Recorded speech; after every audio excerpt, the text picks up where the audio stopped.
મોરબીની લીલાપર ચોકડી નજીક યુવકની હત્યા. બનાવ અંગે જાણવા મળતી વિગતો મુજબ મોરબીના વજેપર વિસ્તારમાં રહેતા ગિરીશ નારાયણભાઈ કણઝરિયાની બપોરના સમયે લીલાપર ચોકડી નજીક હત્યા કરી નાખવામાં આવી હોવાનું સામે આવ્યું છે.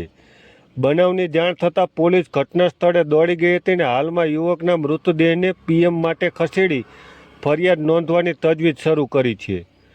નોંધનીય છે કે મૃતક ગિરીશ નારાયણ કણઝરિયા વિરુદ્ધ જાહેરમાં ગાળો બોલવા મામલે વજેપરમાં પાડોશમાં જ રહેતા હિરલબેન તેમજ તેમના સાસુ સસરાને ગાળો આપી ઢીકાપાટુનો માર મારી પથ્થરના છૂટા ઘા મારવા તેમજ કારમાં નુકસાન અંગે ફરિયાદ નોંધાઈ હોવાનું સામે આવ્યું છે.